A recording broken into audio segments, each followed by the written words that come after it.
गरजे गगन में बहके पवन में हर एक मन में सद्भावना।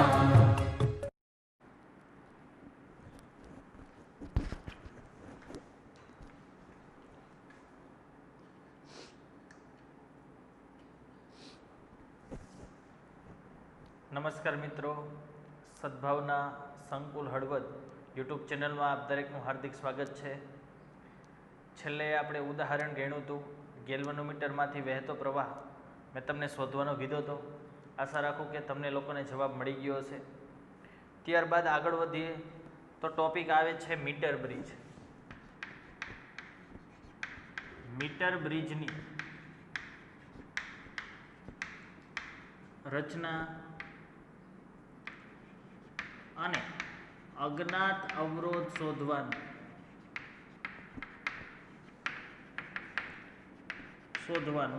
સૂત્ર મેળવો.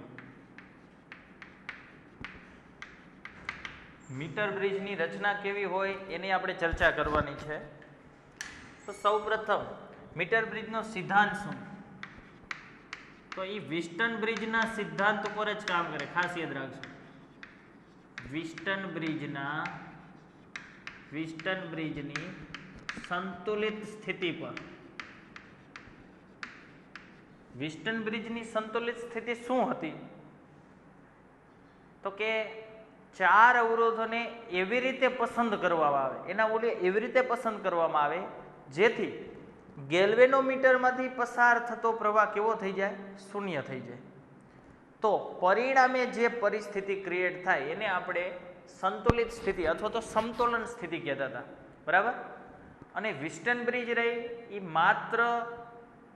માત્ર એ કોઈ વ્યવહારુ સાધન નહોતું, પણ વિસ્ટન બ્રિજ ઉપરથી જે વ્યવહારુ સાધન બનાવેલું છે એ સાધન એટલે મીટર બ્રિજ, બરાબર. હવે આપણે જોઈએ એની રચના કેવી હોય મીટર બ્રિજની, બરાબર. તો હું તમારી સમક્ષ આખું મીટર બ્રિજ લઈને જ આવ્યો છું, બરાબર છે. દેખાય છે દરેક મિત્રોને આખું મીટર બ્રિજ, બરાબર છે. આખું મીટર બ્રિજ છે, જોઈ શકો છો. નજીક લાવીને તમને દેખાડું આ મીટર બ્રિજ, બરાબર છે. ધ્યાનથી જોઈજો એટલે હું એની રચના સમજાવું એટલે તમને ખ્યાલ આવે. આ આખું એક પ્રેક્ટિકલ પણ ગણાય, બરાબર છે. હવે જો તો મીટર બ્રિજની રચનામાં શું છે? તો મીટર બ્રિજની રચનામાં આ એક પાટિયું છે. એ લાકડાના પાટિયા ઉપર એક મીટર લંબાઈની ફૂટપટ્ટીને જડિત કરી દીધી છે. દેખાય જ છે તમને, બરાબર છે. તો એની રચનામાં શું છે? એક લાકડાના પાટિયા ઉપર 1 મીટર પટ્ટી કે જેની લંબાઈ કેટલી હોય? 1 મીટર જેટલી છે. એ પટ્ટીને જડિત કરેલી છે એટલે ફિટ કરી દીધી. જેના ઉપર એ મીટર પટ્ટી ઉપર તમે જોઈ શકો તો કોન્સ્ટન્ટન ધાતુનો એક તાર ફિટ કરેલો છે. હું તમને નજીક લાવું, દેખાડું છું, બરાબર છે. કદાચ તમને દેખાઈ જાય, બરાબર છે. દેખાય છે આ જે રહ્યો તાર છે એના ઉપર આ તાર, બરાબર. ઈ કોન્સ્ટન્ટન ધાતુનો તાર છે, બરાબર છે, આ મીટર પટ્ટી ઉપર. અને આ મીટર પટ્ટીના જે અંત્ય બિંદુઓ છે આવા, આ જે તમને આ સ્ક્રૂ જેવા દેખાય છે એને કહેવાય જોડાણ અગ્ર, બરાબર છે. કે જ્યાંથી ધાતુની પટ્ટી છે, જો આ દેખાય છે ધાતુની પટ્ટી, એને જાડી ધાતુની પટ્ટી છે એને કાટખૂણે વાળેલી છે. તમે જોઈ શકો કાટખૂણે 90 ડિગ્રીએ. એટલે કે આ મીટર પટ્ટીના અંત્ય બિંદુઓ પર ધાતુની જાડી પટ્ટીઓને કાટખૂણે વાળેલી છે. આ બાજુ પણ જોઈ શકો છો કાટખૂણે વાળેલી છે, દેખાય છે. આ પટ્ટી રે કાટખૂણે વાળેલી છે, બરાબર. આ આખી પટ્ટી અહીંયા સુધી છે કે જેના ઉપર જોડાણ અગ્ર હોય. આને જોડાણ અગ્ર કહેવાય. આમાં શું થાય તો કે આ તમે સ્ક્રૂ છે એને સહેજ ખોલો એટલે નીચે જગ્યા થાય, ત્યાં તમે વાયર ફિટ કરી શકો, બરાબર છે. એટલે ફિટ થઈ જાય, ત્યાં જોડાણ આપવામાં આવે છે. ક્લિયર થઈ ગયું? તો આ બે ધાતુઓની પટ્ટી છે જેને કાટખૂણે વાળેલી છે. આ બંને પટ્ટીઓની મધ્યમાં, આ બંને પટ્ટીઓ છે એની એક્ઝેક્ટ મધ્યમાં એક ત્રીજી જાડી ધાતુની પટ્ટી મૂકવામાં આવે છે. દેખાય છે? જાડી ધાતુની પટ્ટી મૂકવામાં આવે છે જેના પર પણ જોડાણ અગ્ર હોય છે. અને આ જાડી ધાતુની પટ્ટીને એવી રીતે ગોઠવવામાં આવે કે જેથી બંને બાજુની જે પટ્ટીઓ છે ત્યાં વચ્ચે ગેપ રહે. જો આ બે વચ્ચે જગ્યા રહે છે, ગેપ રહે. આ ગેપની અંદર અવરોધ ફિટ કરવામાં આવે છે. દેખાય છે? સમજાય છે આખે આખો પ્રયોગ? શું બોલું છું તમે ખાલી આકૃતિ જોવો તો બધા જ વિધાન ખબર પડે. લાકડાનું પાટિયું છે, લાકડાના પાટિયા ઉપર 1 મીટર લંબાઈની એક ફૂટપટ્ટી જડિત કરેલી છે, જેના ઉપર કોન્સ્ટન્ટન ધાતુનો તાર ફિટ કરેલો છે, અને આ મીટર પટ્ટીના અંત્ય બિંદુઓ પર જાડી ધાતુની પટ્ટીને કાટખૂણે બંને બાજુની સાઈડ વાળવામાં આવેલી છે. અહીંયા સુધી આ બંને પટ્ટીઓની એક્ઝેક્ટ મધ્યમાં બરાબર વચ્ચે ત્રીજી જાડી ધાતુની પટ્ટી એવી રીતે ગોઠવવામાં આવે જેથી બંને બાજુએ ગેપ રહે. ગેપ દેખાય છે? આ ગેપની અંદર અવરોધો જોડવામાં આવે છે, અને આ વચ્ચે રહેલી મધ્યમાં રહેલી પટ્ટીમાં પણ જોડાણ અગ્ર આપવામાં આવે છે. હવે આ વચ્ચે રહેલી પટ્ટીના મધ્ય જોડાણ અગ્રમાં એની સાથે એક ગેલ્વેનોમીટરનો એક છેડો અને ગેલ્વેનોમીટરનો જે બીજો છેડો, એક છેડો ગેલ્વેનોમીટરનો અહીંયા જોડી દેવાનો. આપણો વિસ્ટન બ્રિજ યાદ કરો, પછી હું તમને આખી આની રચના યાદ કરાવી દઉં કે વિસ્ટન બ્રિજ જેવી કેવી રીતે છે. એક ગેલ્વેનોમીટરનો છેડો અહીંયા જોડાણ અગ્ર સાથે, અને બીજો જે છેડો છે એને જોકી કળ સાથે જોઈન્ટ કરવામાં આવે. આવી જે કળ છે એને જોકી કળ કહેવાય. જોઈ લ્યો બરાબર છે? એક જ મિનિટ હો. ચાલો, આ જે જોકી કળ છે એમાં જો આ ઉપર તમે આ જે સ્ક્રૂ જેવું છે જોડાણ અગ્ર, એને ખોલી નાખો એટલે નીચે જગ્યા થાય. અહીંયા ગેલ્વેનોમીટરનો બીજા છેડાને ફિટ કરી દેવાનો આ રીતે. આને જોકી કળ બોલે. જોકી કળ એટલે એક ધાતુનો સળિયો છે, જોઈ શકો છો, જેનો નીચેનો ભાગ અત્યંત તીક્ષ્ણ છે. જો તીક્ષ્ણ ભાગ છે, દેખાય છે? તીક્ષ્ણ ભાગ છે જે આપણે જે ઓલા કોન્સ્ટન્ટન ધાતુનો તાર કીધો તેના ઉપર સરળતાથી આમ સરકી શકે, સરળતાથી. ક્લિયર થઈ ગયું? આ આખી એની રચના થઈ. રચના એટલે શું તમને જોવા મળ્યું એ સમગ્ર રચના થઈ મીટર બ્રિજની. હવે હું એ રચનાને અહીંયા ડ્રો કરું છું. બરાબર જોઈજો.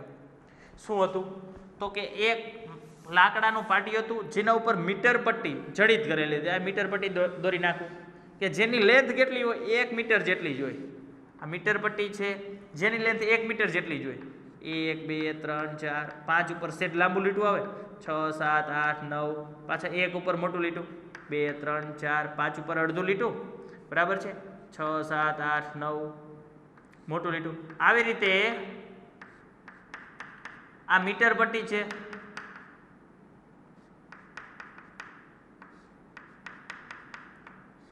ક્લિયર થઈ ગયું?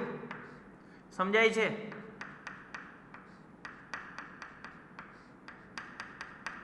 રેડી? કે જેની લંબાઈ કેટલી હોય છે? 1 મીટર હોય. 1 મીટર લંબાઈની મીટર પટ્ટી કે જેના ઉપર તાર જોઈન્ટ કરેલો હોય છે. એ તારને હું દોરી નાખું છું. બરાબર છે? આ તાર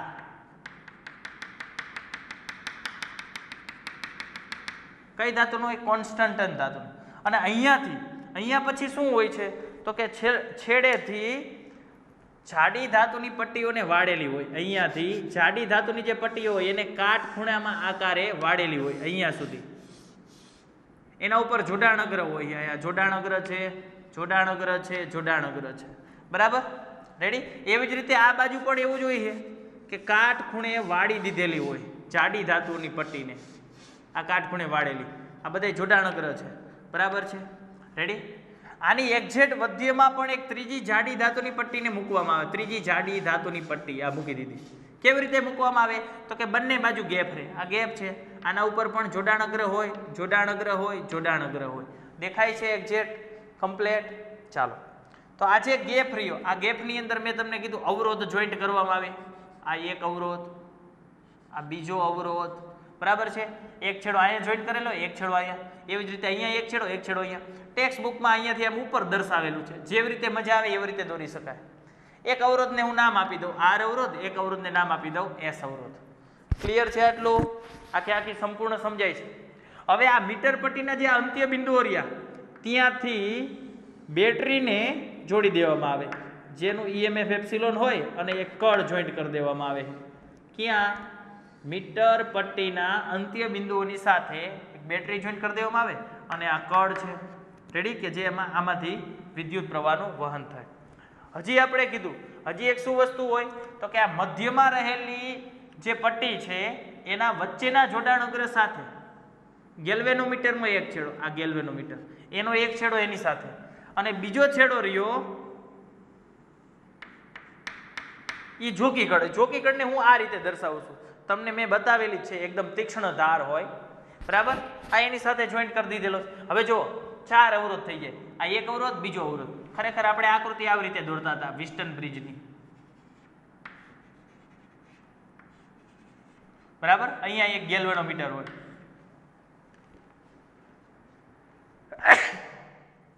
જો આવી રીતે આકૃતિ હતી. અહીંયા એક અવરોધ હોય, અહીંયા અવરોધ હોય, અહીંયા અવરોધ હોય ને અહીંયા અવરોધ હોય, વચ્ચે ગેલ્વેનોમીટર હોય, બરાબર છે. અહીંયા બેટરી જોડેલી હોય, બેટરી જોડેલી હોય, કળ હોય. આ વિસ્ટન બ્રિજની આકૃતિ. તો 2 અવરોધ આ થઈ ગયા. પછી આ અવરોધને તમે આમ સીધા રાખો તોય હાલે, આ સીધા આવે, વચ્ચે આ ગેલ્વેનોમીટર છે. સાહેબ હજી 2 અવરોધ બાકી રહ્યા. 2 અવરોધ હું તમને હમણાં ગણાવી દઉં, બરાબર. ક્લિયર થઈ ગયું આટલું? હવે સમજો કે આની રચનામાં હવે આપણે શું કરવાનું. આ ક્લિયર થઈ ગયું આટલું? આ રચના જે બોલ્યો એ રીતે તમારે લખવાની છે. ક્લિયર થઈ ગયા આખું? આ એક પ્રયોગ પૂર્ણ થઈ ગયો કહેવાય. રેડી? ચાલો હવે જુઓ, હવે આપણે એ કઈ રીતે કાર્ય કરે એ તરફ આગળ વધીએ, બરાબર. તો આપણે જોઈએ, હવે આપણે અજ્ઞાત અવરોધનું સૂત્ર મેળવી, એટલે હવે આપણે ગણતરી કરશું, બરાબર. ધારો કે આ જે તાર છે એ તારનો એકમ લંબાઈ દીઠ અવરોધ, એકમ લંબાઈ દીઠ અવરોધ RCM છે. આનો અર્થ એવો સેન્ટીમીટર દીઠ અવરોધ આપેલો છે, એક લંબાઈ દીઠ, એમ એક લંબાઈનો અવરોધ RCM છે આ તારનો, બરાબર. હવે સમજો, આપણે પેલી ગેપમાં અવરોધ R મૂક્યો કે જે જ્ઞાત અવરોધ છે, બીજી ગેપમાં S અવરોધ મૂક્યો એ અજ્ઞાત અવરોધ છે, બરાબર છે. એટલે અજ્ઞાત અવરોધ આપણે મેળવવાનો, અજ્ઞાત અવરોધનું જ સૂત્ર મેળવવાનું. તો મેં આપણે કીધું વિસ્ટન બ્રિજના સિદ્ધાંત ઉપર કામ કરે, એની સંતુલિત સ્થિતિ. તો પહેલા આપણે વિસ્ટન બ્રિજની સંતુલિત સ્થિતિ મેળવવી પડે. કઈ રીતે મળશે વિસ્ટન બ્રિજની સંતુલિત સ્થિતિ? તો આપણે કીધું એમ કે ગેલ્વેનોમીટર સાથે જોડેલી જોકી કળને મીટર પટ્ટી પરના તાર પર ધીમે ધીમે એવી રીતે સરકાવતા જાઓ, આવી રીતે. હું ઊભું રાખું છું અત્યારે, આવી રીતે આમ, બરાબર. આશા રાખું કે તમને લોકોને દેખાતું હોય છે.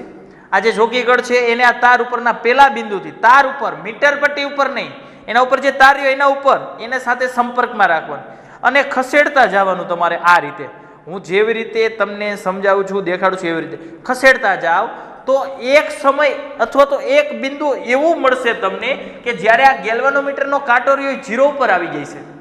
0 ઉપર આવે એનો અર્થ શું થયો? શૂન્ય કોણાવર્તન થયું કહેવાય. એટલે કે ગેલ્વેનોમીટરમાંથી પસાર થતો પ્રવાહ કેવો થઈ ગયો? શૂન્ય. ગેલ્વેનોમીટર સાથે જોડેલી જોકી કળને મીટર પટ્ટી પરના તાર પર ધીમે ધીમે સરકાવતા જાઓ કે જ્યારે ગેલ્વેનોમીટર શૂન્ય કોણાવર્તન દર્શાવે તે બિંદુને ડી નામ આપો. દાખલા તરીકે એ બિંદુ આ મળ્યું, ડી નામ આપો. આ જે છેડો હતો એનું નામ A છે, આ જે છેડો છે એનું નામ B છે, બરાબર. તો તે બિંદુને ડી નામ આપો કે જ્યારે ગેલ્વેનોમીટરમાંથી પસાર થતો પ્રવાહ કેટલો થઈ જાય? શૂન્ય થઈ જાય. આ બધું હું જે બોલું છું એ લખાણ લખવાનું છે. રચના હું માત્ર બોલ્યો તો એ રચના પણ તમારે તમારા, હું જેવી રીતે બોલ્યો એ તમારી બુકમાં લખવાની છે, બરાબર. ગણતરીમાં પણ મેં કીધું એમ ગેલ્વેનોમીટરની જોકી કળને મીટર પટ્ટી પરના તાર પર એવી રીતે ધીમે ધીમે સરકાવો કે જ્યારે ડી બિંદુ પહોંચશે ત્યારે કોઈ એક એવું બિંદુ મળશે કે જ્યારે ગેલ્વેનોમીટર 0 કોણાવર્તન દર્શાવે. એટલે કે ગેલ્વેનોમીટરમાંથી પસાર થતો પ્રવાહ કેવો થઈ જાય? શૂન્ય થઈ જાય. તો આ પરિસ્થિતિને આપણે શું કહીએ છીએ? સંતુલિત સ્થિતિ. આ વખતે આ ડી બિંદુને આપણે તટસ્થ બિંદુ કહી શકીએ. તટસ્થ બિંદુ એટલે એવું બિંદુ કે જ્યારે ગેલ્વેનોમીટરમાંથી પસાર થતો પ્રવાહ કેવો થઈ જાય? શૂન્ય થઈ જાય. અથવા તો એને સમતોલન બિંદુ પણ કહેવામાં આવે, યાદ રાખજો. અંગ્રેજીમાં એને નલ પોઈન્ટ કહેવાય, નલ પોઈન્ટ, બરાબર. યાદ રાખશું.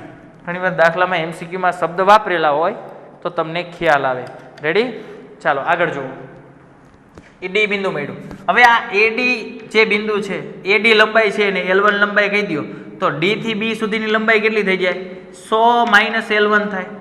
સેન્ટીમીટરમાં રાખ્યું, અથવા તો 1 માઇનસ L1 તો મીટર થાય, કારણ કે આ સેન્ટીમીટર હશે. અહીંથી 1 મીટર કીધું એટલે ટોટલ લેન્થ કેટલી થઈ કહેવાય? 100 સેન્ટીમીટર થઈ કહેવાય ને. તો આ L1 મળશે, દાખલા તરીકે 30 સેન્ટીમીટરે મળ્યું, તો L1 એટલે 30 સેમી, તો બાકીનું કેટલું થાય? 70, કારણ કે ટોટલ 100 સેન્ટીમીટર જ છે. આ સમજાણું? તો હવે આપણે આ AD આ ભાગનો અવરોધ મેળવવાનો છે અને BD ભાગનો અવરોધ. હવે સમજો, એટલે હવે લખશું, હવે સંતુલિત સ્થિતિમાં, ચાલો સંતુલિત સ્થિતિમાં આપણને ખબર છે આના છેદમાં આ અવરોધ, આના છેદમાં અવરોધ, આપણે આવું લખતા હતા, યાદ કરો, R1 ના છેદમાં R2 બરાબર R3 ના છેદમાં R4. આવું સૂત્ર હતું ને. R1 એટલે અવરોધ, એને R કહી દીધો, R2 એટલે અવરોધ, S કહી દીધો. આ અવરોધ R3 એટલે કેટલો થાય?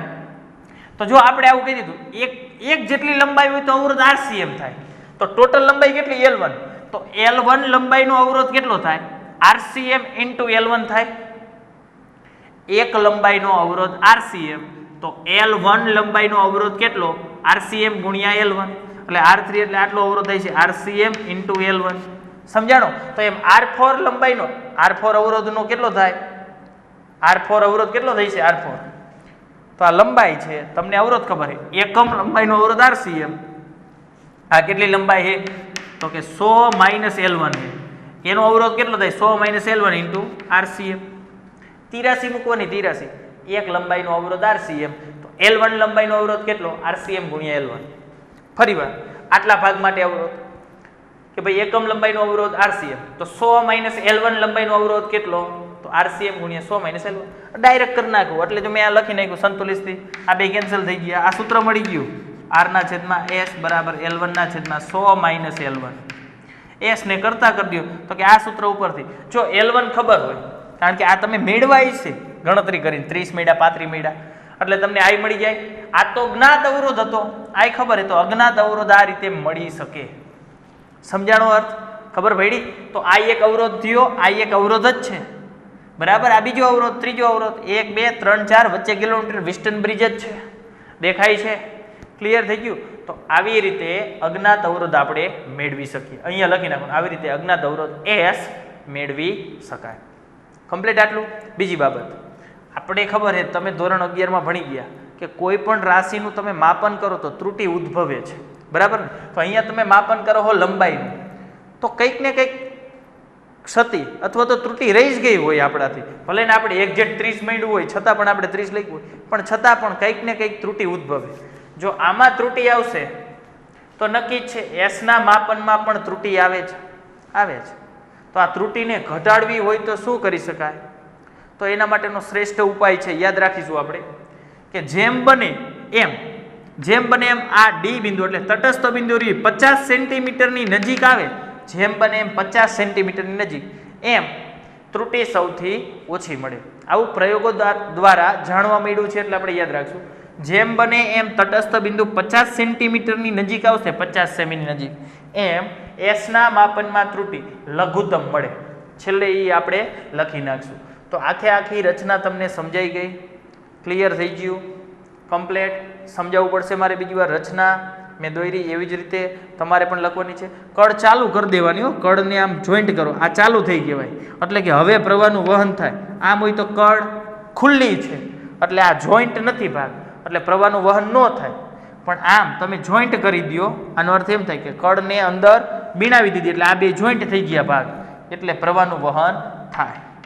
આ કમ્પ્લેટ સમજાઈ ગયું? આખો પ્રયોગ ગણો તો પ્રયોગ, અથવા તો થિયરી ગણો તો થિયરી.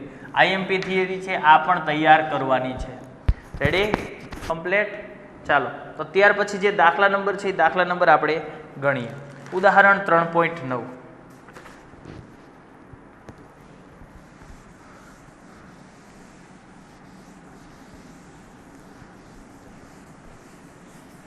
ચાલો, ઉદાહરણ 3.9.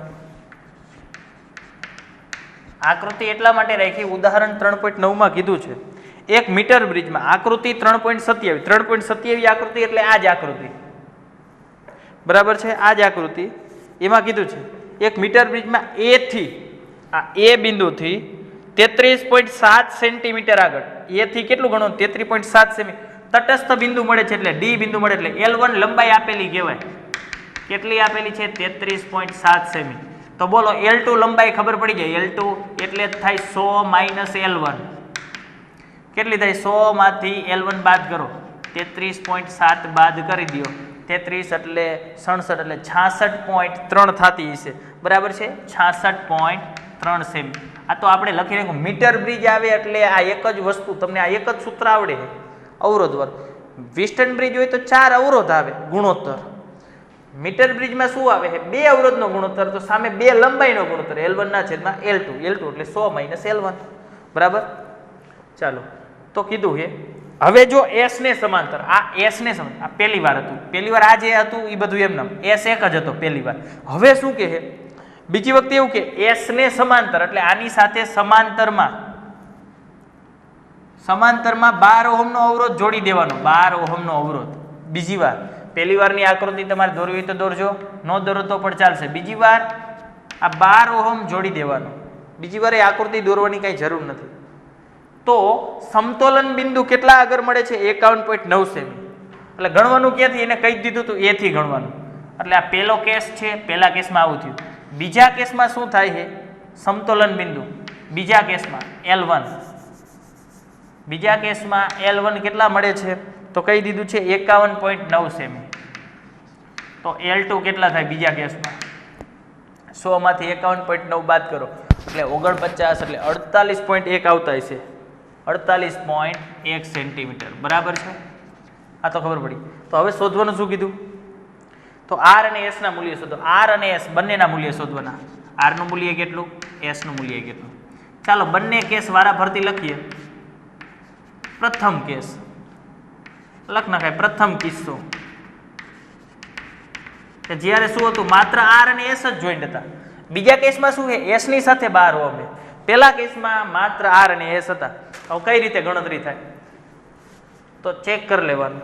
હવે જો રકમમાં તમને કઈ કીધું સમતોલન બિંદુ મળે છે એવું કહી દીધું એટલે વિસ્ટન બ્રિજ સંતુલિત સ્થિતિમાં હોય ત્યારે જ આ સૂત્ર આપણે વાપરીએ કીઓ R ના છેદમાં S બરાબર L1 ના છેદમાં L2 અથવા તો R1 ના છેદમાં R2 બરાબર L1 ના છેદમાં L2. એ સૂત્ર સંતુલિત સ્થિતિ હોય તો જ વાપરી શકાય. આ તો સંતુલન બિંદુ મળે છે એવું કહી દીધું એટલે સંતુલિતમાં હોય જ. કારણ કે આ ડી બિંદુ એટલે તટસ્થ બિંદુ એટલે જ આમાંથી પસાર થતો પ્રવાહ શૂન્ય થાય. કમ્પ્લીટ. ચાલો પ્રથમ કેસમાં શું લખીએ કે R ના છેદમાં S તો બરાબર શું થાય L1 ના છેદમાં L2. R અને S ખબર જ નથી એમનો L1 પહેલા કેસમાં L1 33.7. સાહેબ મીટર નહીં કરવો પડે કરવા હોય તો કરો કારણ કે અહીંયા સેમી નીચે સેમી એટલે સેમી ઉડી જ જવાના એટલે મીટર કરશો તોય ઉડી જ જશે. બરાબર છે એટલે આ ચાલશે. L2 66.3. હવે આમાંથી કંઈ ખબર નહીં પડે આને સમીકરણ એક ભાગાકાર કરી નાખજો જે આવે તે તો આવું મળશે R બરાબર કંઈક S સમીકરણ 1. પણ આપણે R અને S ની કિંમત શોધવાની કીધી ન મળ્યું. તો બીજો કેસ આપ્યો તો બીજો કિસ્સો શું હતો બીજો કિસ્સો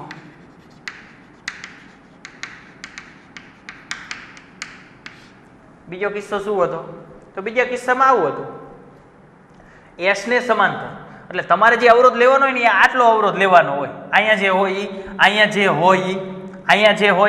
જે હોય 4 અવરોધ લેવા. તો હવે અહીંયા ટોટલ અવરોધ કેટલો થઈ જાય આ બીજા ગેપનો.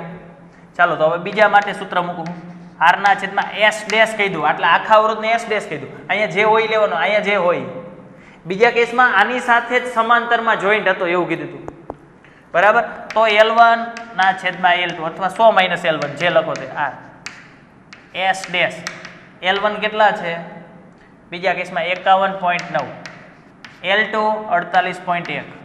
જો અહીંયા બીજા કેસમાં એવું જ કીધું હતું 51.9 સેમી અંતરે તટસ્થ બિંદુ મળે તો કઈ બાજુથી ગણવાનું આ બાજુથી કે આ બાજુથી સાહેબ. પણ તમને પહેલા કેસમાં કહી દીધું A થી એટલે બીજા કેસમાં A થી જ ગણવાનું.